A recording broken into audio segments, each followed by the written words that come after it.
Is it just me, or does it feel like social media wants everybody's marriages to fail? It feels like there is so much encouragement to get divorced, especially for women. I've seen some of these mom Facebook groups and like Reddit threads and stuff. I saw a post today and it was from a mom who was talking about how she's really upset because her husband took her kids to McDonald's. And she was mad because she said, he knows that I don't approve of that kind of food. It's unhealthy junk food. And now he's out there taking them. And like, how do I navigate this? You know, what should I say? What should I do? And the comments were insane, you guys. One lady was like, he clearly doesn't respect you as a mother. Someone else said, this is a huge red flag. If he's willing to do this and feed them junk food, imagine what else he's willing to do. Like, who is this guy? And of course, the terms toxic and narcissist get thrown around. And I'm just like, what?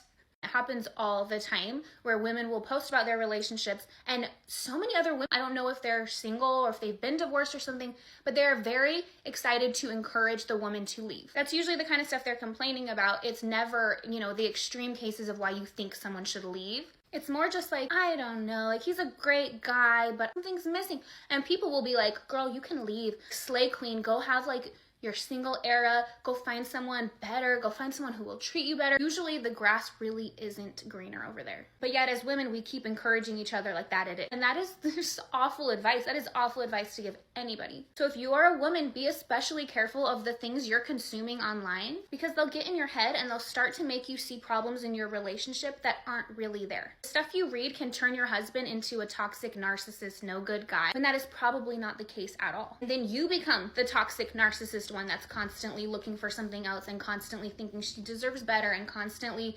unhappy. If you had a good man before you got on social media, he's probably still a good man. Don't let them sabotage your relationship just because that's what they did to theirs. Social media is making you single, but you think it's your standard, right? Okay. You've seen too many perfect couples online. Now your idea of love is filtered and fake, and you still don't know it. One little argument and you are quoting TikToks like, if he really wanted to, he would. All these things that you are watching on TikTok is affecting your relationship.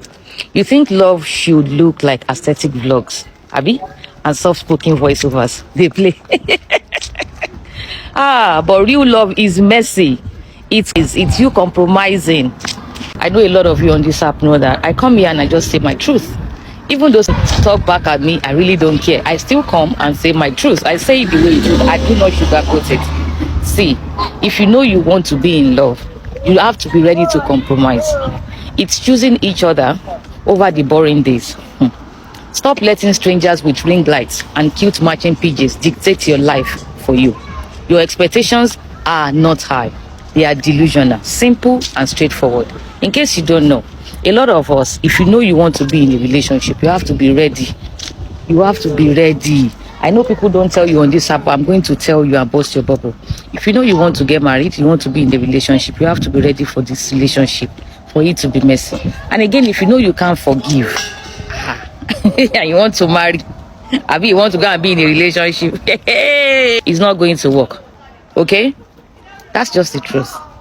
I'm signing out here, and I will see you guys in my next one. Social media and dating apps have ruined this entire generation because everybody is under the illusion that there's limitless options out there. On one side, you have girls with 500 plus likes on Hinge, 300 DMs to go through, 86 unread text messages, offers to be flown out to LA for something, go on a 100-foot yacht in Miami, go to a really fancy dinner in Tampa. And on the other side, you have guys that are sending out 50 likes a day on dating apps, following a new girl every day on social media, sending DMs, texting people, Snapchatting people. It's this merry-go-round of dating and people talking to each other. Even if a date goes well, a girl can be like, wow, that guy was sweet, that dinner was amazing. Oh, but this one guy who just slid in my DMs is a little bit more attractive. He's got more clout. He looks more successful. Even though that date with that guy was great tonight, I'm going to ghost him. On the flip side, a guy can go, wow, I had a great date with that girl tonight. I'm glad I went. But this one girl I just matched with on Hinge is just my type. Let me ghost that girl that I just had a great date with. Think about 30 years ago when nobody had phones, nobody had social media, if you went on a really good date and you got home that night, you're spending the rest of the night thinking about that person. Nowadays, you go on a really good date, you come home, you scroll social media, oh, that girl's hot, ooh, new Hinge match, ooh, that guy's attractive, look at this DM. All of a sudden, the date that you went on that was really good, that you would love to follow up with, is no longer relevant, and you're on to the next one. And then we have the talking phase, which is something completely made up by our generation, where you could be texting somebody every day, you could be going on dates with them, you could be FaceTiming them at night, and then all of a sudden they hit you with, I'm actually talking to somebody else, you've been great, but thank you, gotta go. 30 years ago, before phones and social media, you would not have the physical ability to lead somebody on and then go, hey, I'm actually talking to somebody else who I'm not even dating, but I can't talk to you anymore, so I got a blast. Oh my God, there are so many things wrong with dating nowadays and social media and the way that our culture works. It's insane to think about. What's up, y'all? Tiff here.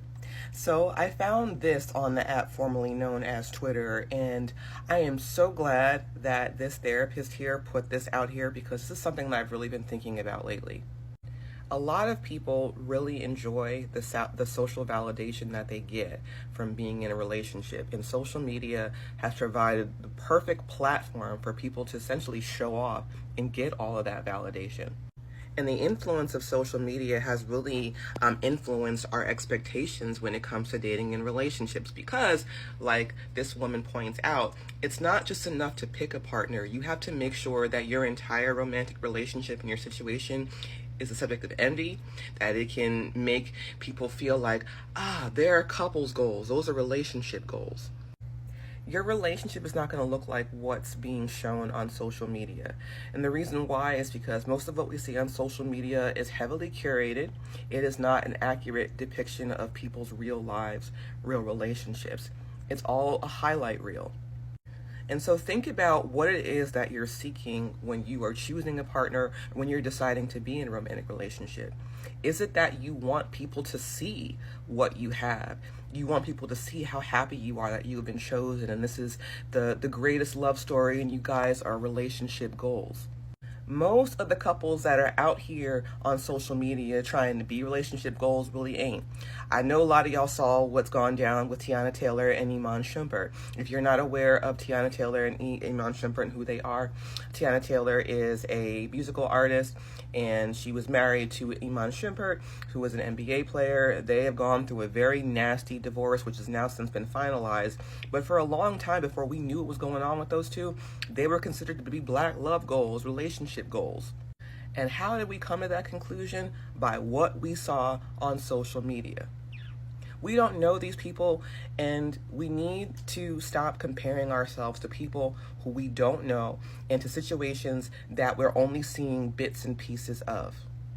And this is honestly why I really recommend the folks that I work with in my coaching and psychotherapy practices. I highly recommend to take regular social media breaks, because social media really does convince us that we're always lacking something. We look on social media and we start playing the comparison game thinking, oh, they're so much happier than I am. Their life is so much better. Their life is so much funner and more exciting. Their relationship is more fulfilling. When we're basing these assumptions on images and things that have been edited to create a narrative. So I say all that to say is that dating and relationships these days has not just become about personal fulfillment. It's also become about the social capital that comes with having the audience to validate how perfect and wonderful your relationship is. And guess what? Nobody's is.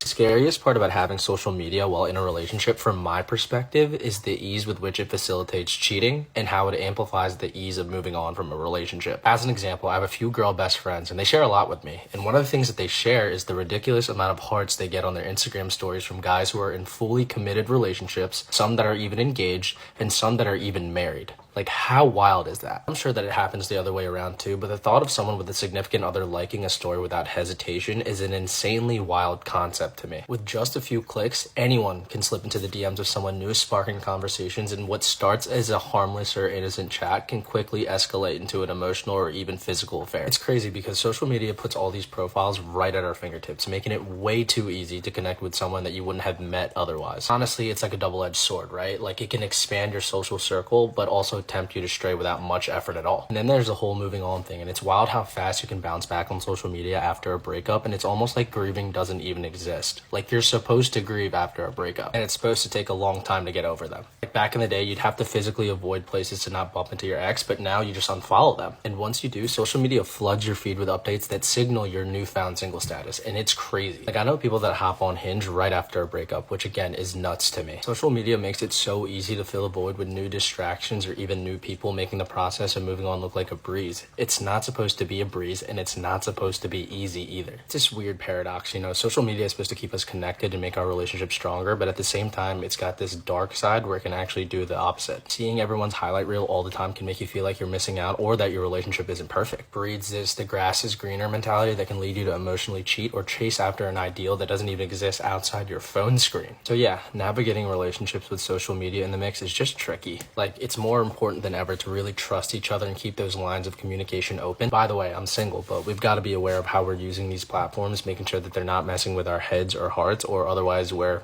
you know, Have you looked up your therapist online, either Googling them or searching on TikTok? I want to talk about an interesting article I read today called Social Media and Its Impacts on Therapeutic Relationships. So most people have looked up their therapist.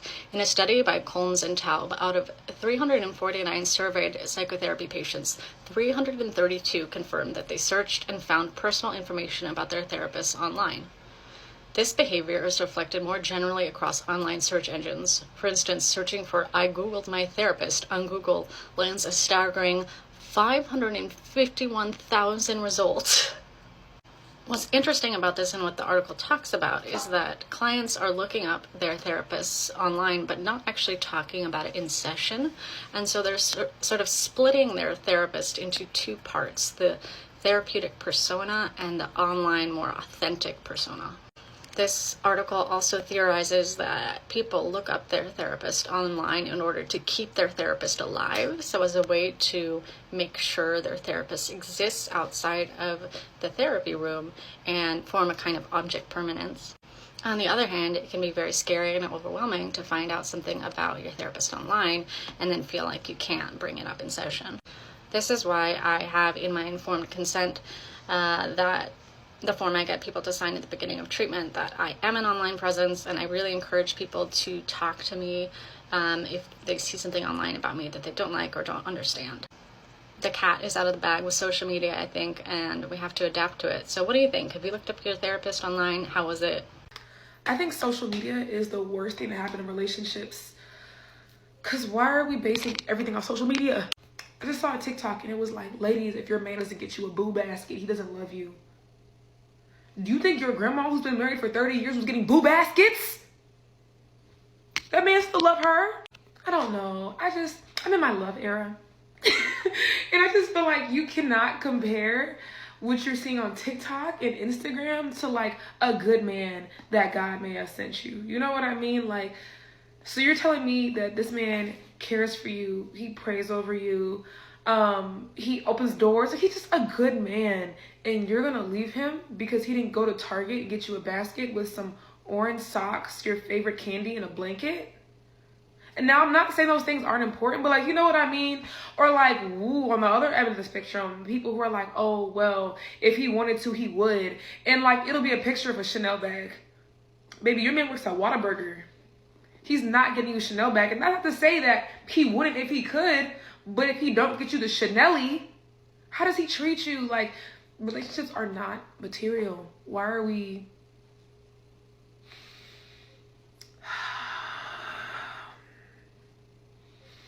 It's ghetto out here. I don't have to worry about it. Guys, please stop comparing a relationship yakho to the relationships that you see on social media, because everything here is literally curated. A lot of people bug relationships that are aesthetically pleasing, but bona self, they are not happy. That's why now you will never see me sabaweling another person's relationship on social media, because you never know what's actually going on in that relationship until you're in the relationship yourself. And I literally see so many women comparing a relationship to what other men are doing for their partners, vice versa. It's so important to be happy with what you have and be grateful, because we are all dating different people from different backgrounds, different upbringings. So you literally can't compare your partner to somebody else or compare what someone else is doing for their partner to what your partner is doing for you. Like, because you don't even know what happens behind closed doors. And I'm not saying that every relationship that looks good on social media isn't behind closed doors, but trust me, we have our flaws. So it's not to say that that person's partner is perfect. So if guys are in a relationship and stop comparing, stop looking out there, because trust me, there is nothing. There's literally nothing out there. Social media will sell you dreams. A lot of people are just doing things for content, and that's not actually what's happening in their relationship, if I'm being honest with you. My controversial but most humble opinion, social media has ruined relationships not because of porn, not because of micro-cheating, but because of over-analyzation. We have picked apart every single aspect there is to being in a relationship and expected not to have some sort of negative outcome as a result of that. It is a very well-known fact that human consciousness is both a gift and a curse, depending on how one chooses to use it. And people choose to believe some random person on the screen who they've known for 15 seconds rather than their partner who they've known for an extended period of time. How crazy is that? We have a theory. If you're a couple and you post like obsessively about each other all the time on your social media, like repeatedly, constantly bragging about how amazing your wife or your husband is and how they're the best person on earth and blah, blah, blah, blah, blah. Just love bombing on social media. Like, yeah, that's nice, but there's trouble in paradise. That is not normal. That is not normal behavior. There is skeletons in the closet. There's trouble in paradise. Somebody cheated. You're in the doghouse. Or somebody is cheating something. Maybe somebody's cheating. Like, it just feels like toxic. So performative. Toxic. And toxic. Like, if you're posting like happy birthday or like it's your anniversary, that's one thing. That's normal stuff. But if you're posting like my husband, he's my hero, or like my wife, she just is an angel from above, like, just get her flowers, dude.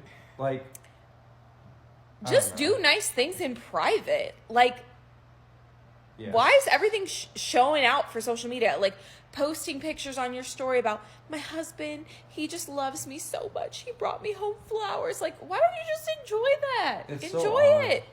It's weird, right? Like, it is. Don't you feel like the people who post on social media about their significant others, like, constantly are the ones who have the most drama? It's kind of embarrassing. Actually. They're the ones who fight all the time and they have the worst drama. Like, prove me wrong. Don't you agree? I don't know. Like, tell me your thoughts on this, if you agree with our theory. I can't date somebody that has social media. Why? Unless you're making money off of it, which most men are not. Let's just keep it they real. not, Like, most men are not. Yeah, most people aren't making money. Why are you on social media? Okay, so what about the person that looks at social media as like, okay, if you following like things that inspires you, things to give you ideas. To help please. help the average man isn't following though. Inspirational quote pages. I asked my boyfriend to delete his social media. Was he using to make money? No, he was not. He just had social media because everybody has a Facebook, everybody has an Instagram, so he just had them. And I was like, there's no reason for you to have them. Go ahead and delete that for me. Go ahead and log off for me. Did he delete it? Yeah. Oh, wow. He lucky I let him keep his LinkedIn. Well, I could see why a woman would want their man to delete social media just because of that, because, you know, flesh and temptation is real. You can get distracted in real life. I don't think that social media brings any more real life distraction than real life. Yeah. I just believe that it's easy to get caught up in a fallacy. Like, it's social media sometimes is your imagination. If you got me in front of you, you don't got to imagine about nothing else. Go ahead and delete that.